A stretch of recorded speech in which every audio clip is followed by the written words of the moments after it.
Hey there, students. Welcome to Psych 652 Lab, Module 11, where we're going to be discussing analysis of variance, or ANOVA for short. So a couple objectives for today. I just wanted to talk about understanding ANOVAs and then just reviewing what planned contrasts are and how we're going to use them in R. And then we'll go straight into the coding tutorial.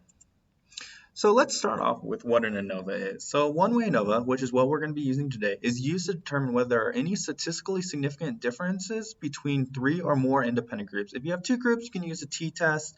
This is essentially some sort of extension on a t-test using a different distribution.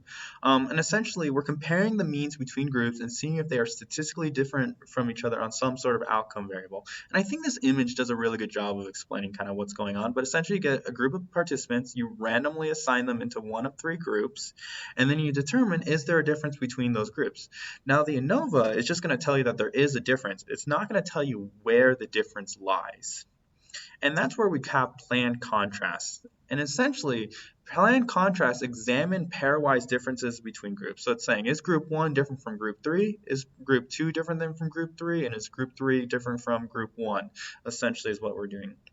Now, you may have heard of post hoc analyses before, and that's similar, but these are pre-planned analyses. And when we do these, we don't need to correct for multiple comparisons, which is a problem with post hoc analysis, because when you run a post hoc analysis, it just spits out everything that you need, every single comparison, and that's not what we're interested in. In this class, we're going to teach you how to do planned contrast, where you essentially think before, what comparisons do you want to have beforehand?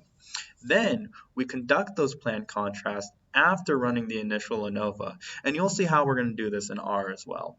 And that's really all I have for a presentation to do, is just explain kind of what an ANOVA is and what those planned contrasts are. We're going to be doing both in R today. Okay, so let's go ahead and get started. So the first thing that we're going to do is actually, I'm going to delete this real quick because I'm doing some things. Okay, so we're going to go ahead and open up RStudio. And we're going to create a new project. And we're going to do new directory, new project, and we're going to create a new project folder called Module 11. Make sure it's saved to the correct subdirectory. I'm going to go ahead and create that project. Okay, and then let's go ahead and download some data. So we're going to go ahead and go to our canvas, go to modules. We're in Module 11, so we're going to scroll down to Module 11. Module 11 lab, and we're going to be using the sleepdata.csv folder. Let's go ahead and download that data set. We're going to do file, save as, browse, and browse it over to our project folder. So we'll go to desktop, Psych 652, module 11, and go ahead and keep it saved to sleepdata.csv. You can go ahead and exit out, and we'll just go ahead, and confirm that it did save in. Okay. So let's go ahead and create a new R notebook. We're going to go ahead and delete all this unnecessary text.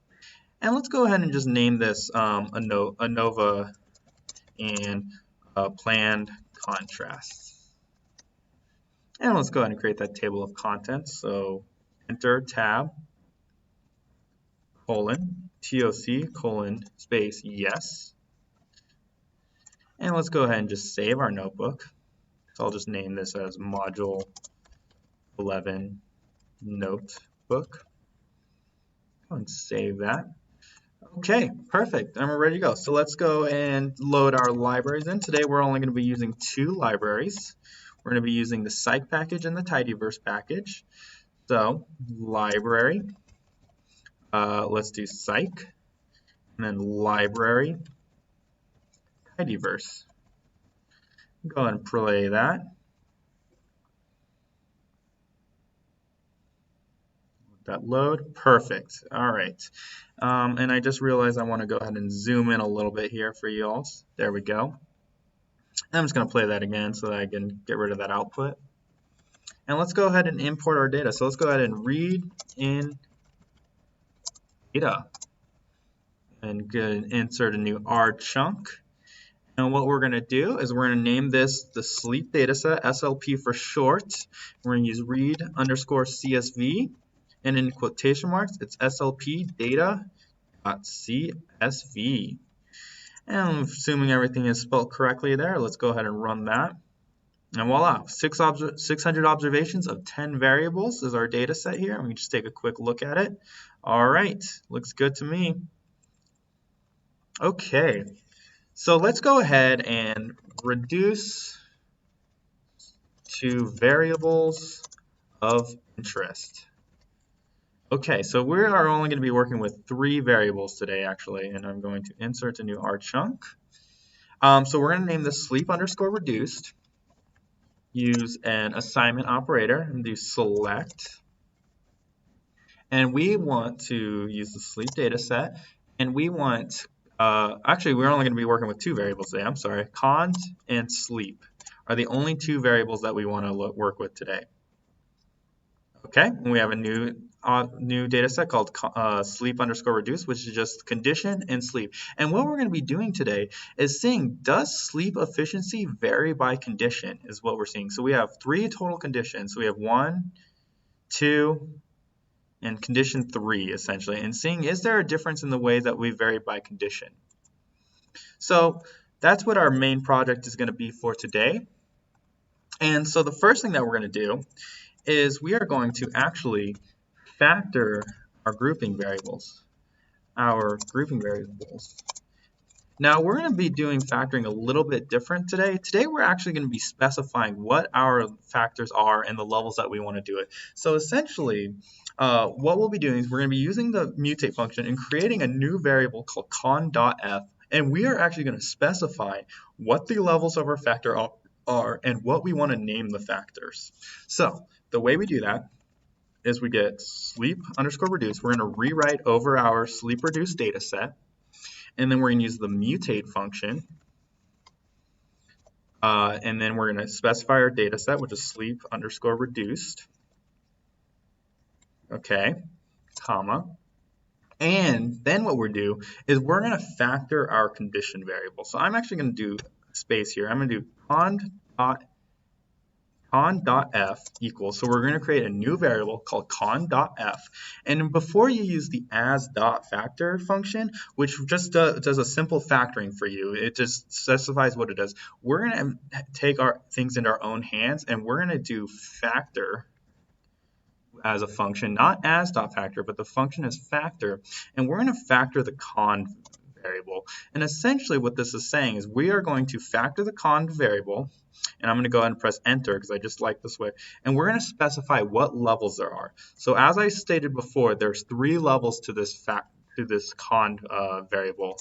So we're going to specify levels. So we're going to say levels equals, and then we use the concatenate function, which is simply a C, and we're going to say 1, 2, 3.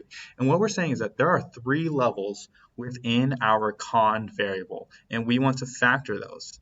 Then we do comma right outside the parentheses there, and then we do labels equals C, comma, and what we want to do is label what these conditions are. So what our conditions are is our first one, and order matters here, is just the control condition, okay?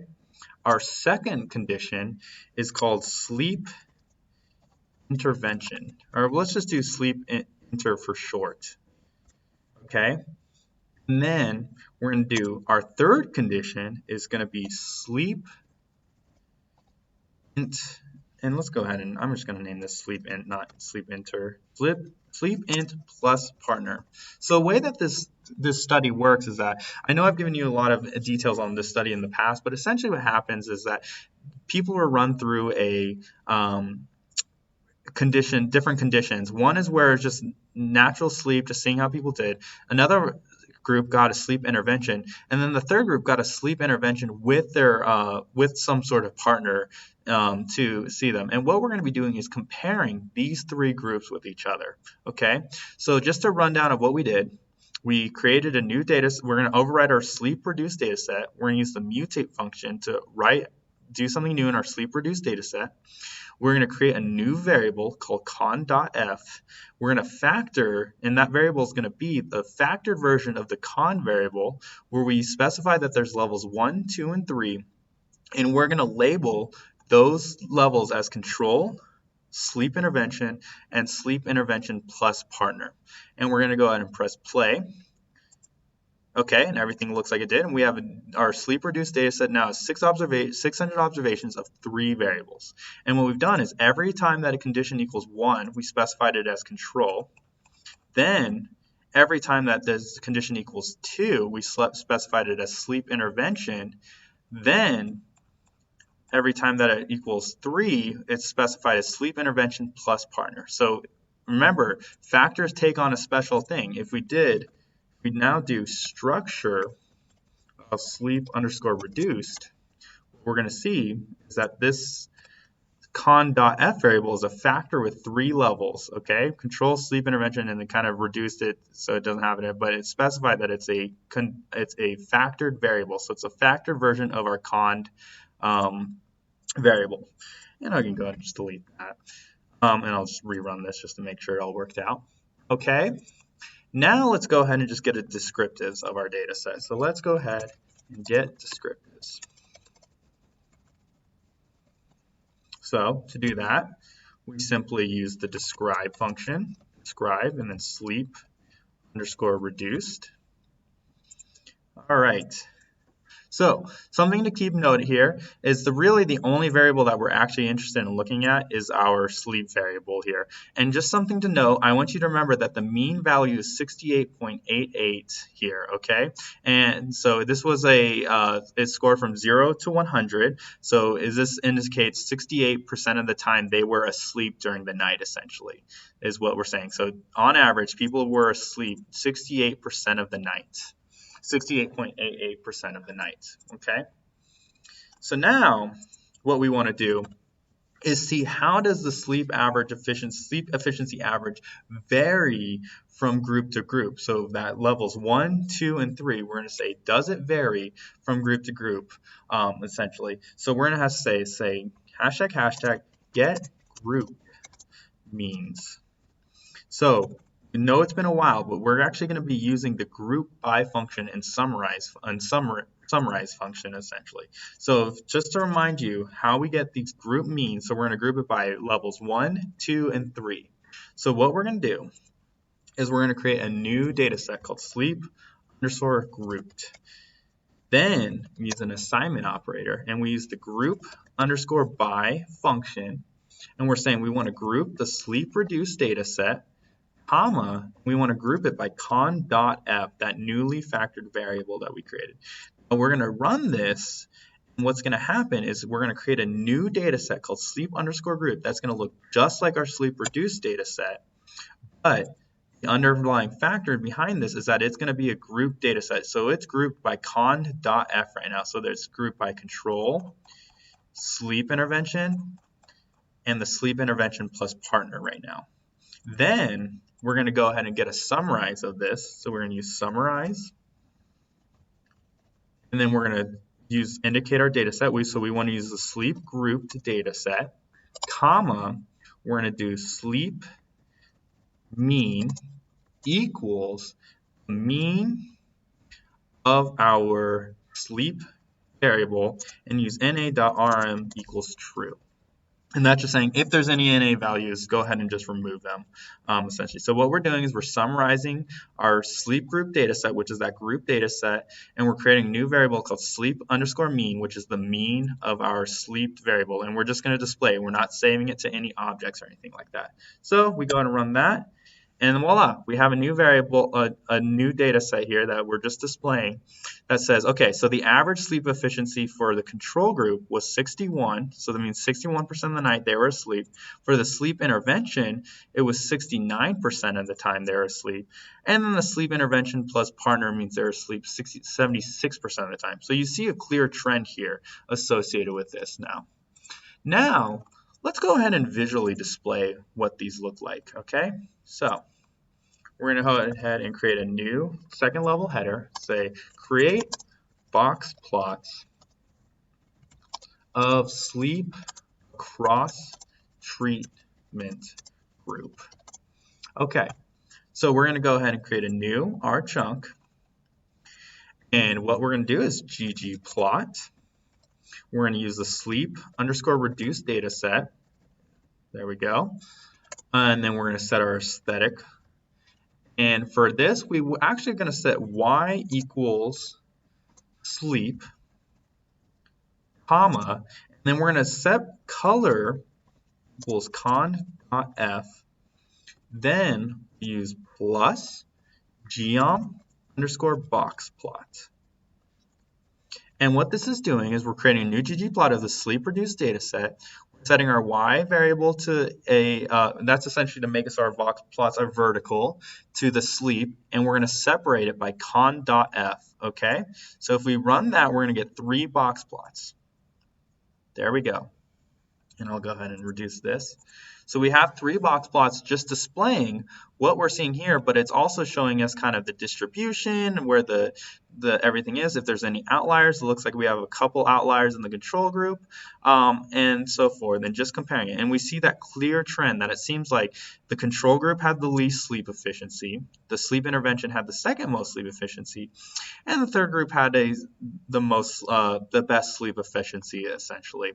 And now with the ANOVA, we're going to compare these groups and say, are these significantly different from each other, is really what we'll be doing with this ANOVA.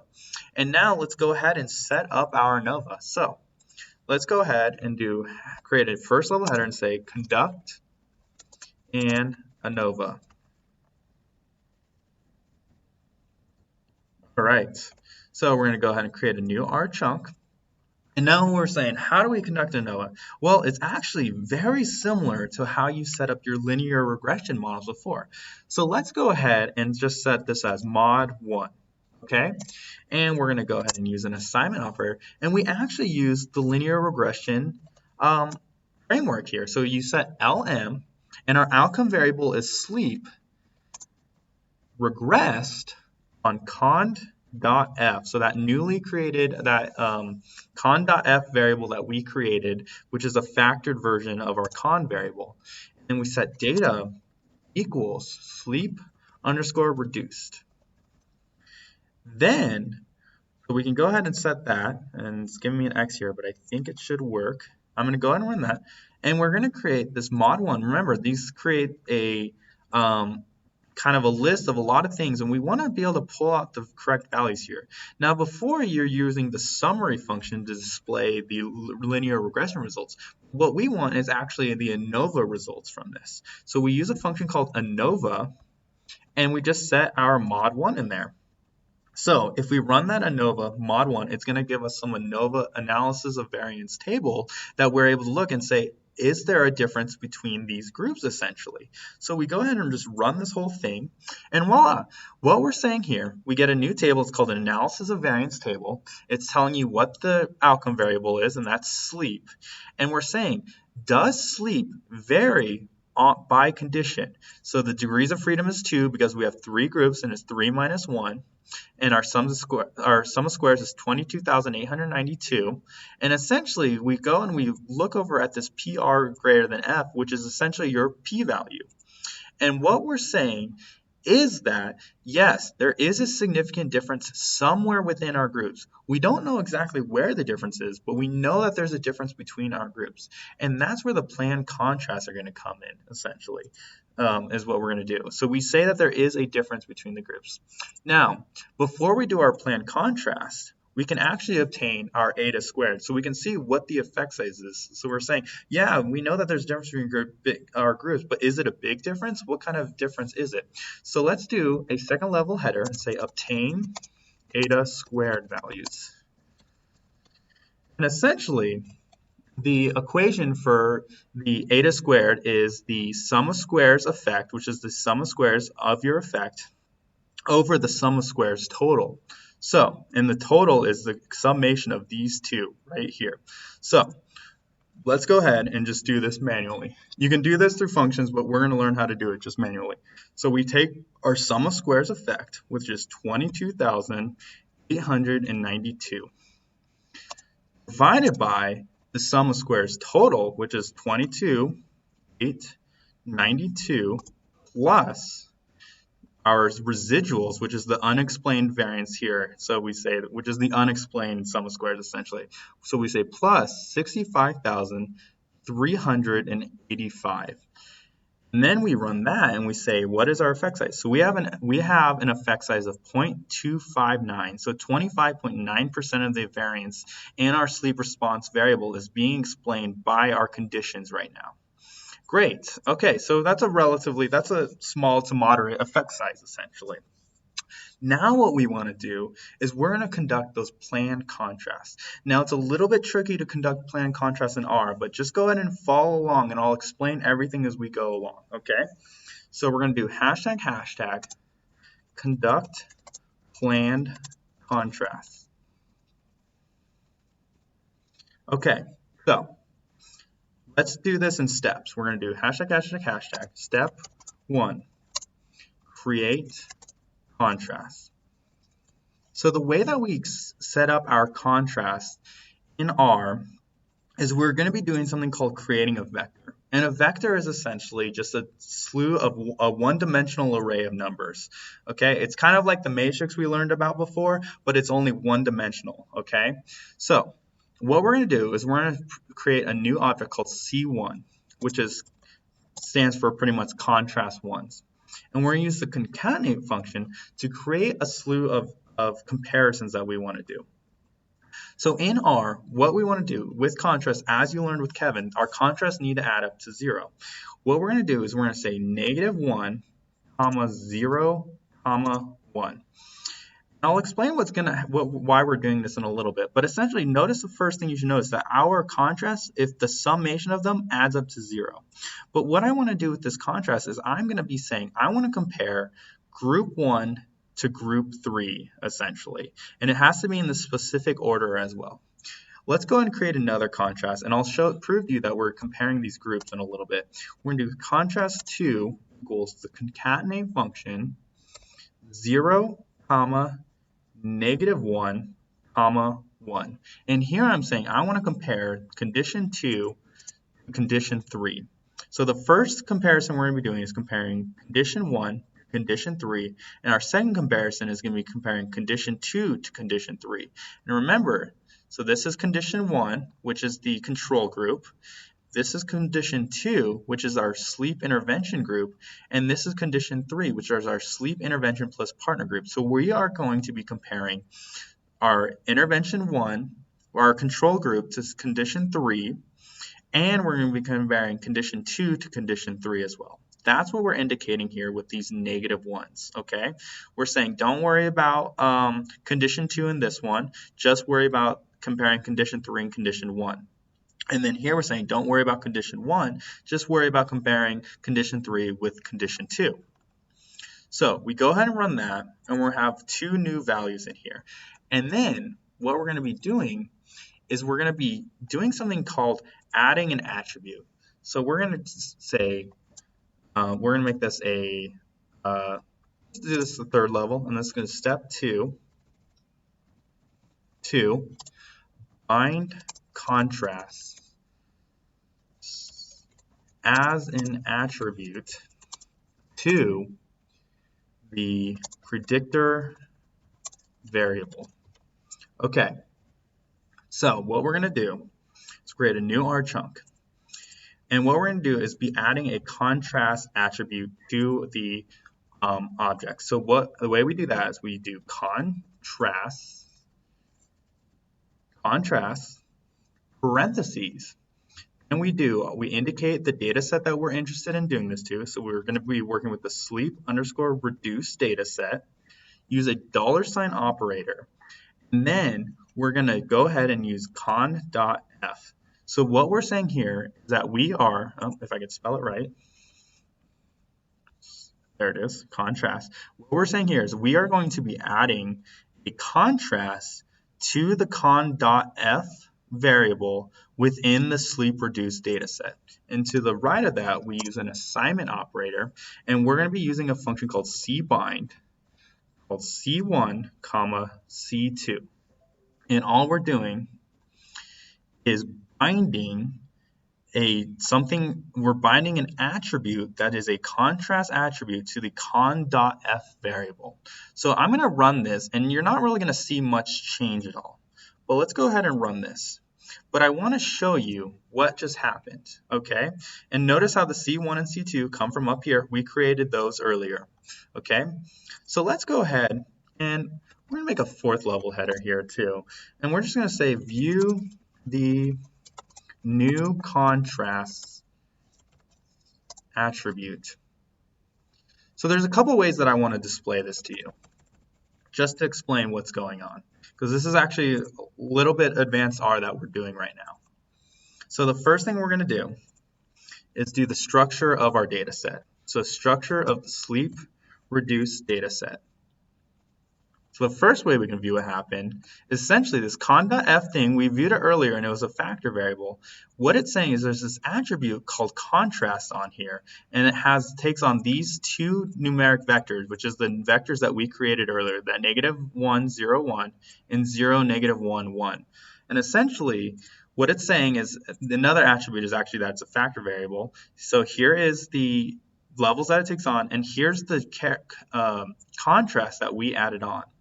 Now the next way that I want to do this is I want to show you what an attribute is. So we can actually use the function called attributes, parentheses, and then we're going to say sleep underscore reduced, the $ operator, and then con.f. And what we're saying here is we want to view the attributes of that con.f variable. So I'm going to just run this line of code just to prove to you what happened. So what we're saying is we're showing all the different attributes of this con.f variable from the sleep reduced data set. And what we're saying is, okay, one of the attributes is it has 3 levels. Another attribute is that it is a class factor. And then our third attribute is that it has these contrast statements associated with it. So it's saying control -1, 0, 1. And what we're doing here is comparing the sleep plus partner condition to the control condition. Then here we're comparing the sleep partner condition to the sleep intervention condition, okay? And this is going to show with our next function that we're going to do. So I'm just going to play this whole thing so we can see everything here. So you see the structure of the data frame and the attributes that are associated with it. And we needed to do this for the very last section where we're actually going to run those planned contrasts on our variables, essentially. So what we're going to do is we're going to just create a new object called lm underscore contrast. Use the, I need to actually do this in R. So let's actually create a new header called step 3? Yep, step 3. And this is going to be run ANOVA with contrast. Okay, so we're going to create a new R chunk, and we're going to name this mod 1 contrast. So we're saying this is model 1, but this time we have contrast associated with it. And all we're going to do is run the exact same model onto it. So sleep regressed on con.f, which now has those contrasts associated with them. Data equals sleep underscore reduced. Then instead of the ANOVA function that we used before, we're going to use something called summary.lm. And then we're going to name our new model, which is mod 1 underscore contrast. And so what we're doing is we're creating a new object, which is a linear model of the mod 1 contrast, and we're going to use the summary.lm of that mod 1 contrast object. And what it's going to do is actually run this and say what comparisons we're doing and whether or not they were significant or not. So we go and press play. Okay, so we're running the summary.lm of the mod contrast. So the first thing to notice here is we have an intercept. All that intercept is the grand mean of your variable. So 68.88 essentially when you round it up. If we run back up to our overall comparison here, 68.88 was the grand mean of our sleep variable essentially. So that's what the intercept will always represent, is the grand mean. Then these are saying what is the difference from that grand mean essentially. When we're comparing our variables. So this con.f C1 is indicating that first comparison we're doing, where we are comparing the control group to the sleep intervention partner group. And we're saying, is there a significant difference between the control group and the sleep intervention partner variable? And just to show you from the box plots what we're doing, we're comparing this box plot to this box plot, okay? And what we get there is we say, yes, it is significantly different. We're saying that the control condition is significantly different than the sleep intervention plus partner condition. Next is the con.fc2, the con.fc2. So now we're running this set of contrasts and saying, is the sleep plus partner group different than the sleep and intervention group? And what we're saying is, actually, no, they're actually not statistically significantly different from each other. So when we compare, go back up to our box plots, when we're comparing this group to this group, we're saying they're not significantly different from each other. Now you'll notice we never did any comparison between these two groups. That's because we just simply didn't do the planned contrast, but you can do a contrast between that as well. All you would do is essentially add in another contrast in which it would be 0 down here, negative 1 here, and a -1 here, essentially. And that's really all there is to ANOVAs. I have an activity where you're going to be able to practice with this. I know the contrasts were a little bit interesting. I may have went into a lot of detail explaining what attributes are, but I hope that it really makes it so that it's more clear what's going on in R with these contrasts, essentially, is that you're adding an attribute to an object. So in Canvas, I have an assignment for you. Go ahead and you'll go to Modules, Module 11, Module 11 Lab, and you're going to be using the stress reduction.csv dataset for it. And let me know if you have any questions in regards to the assignment. I'm here to answer anything for you, and thank you so much.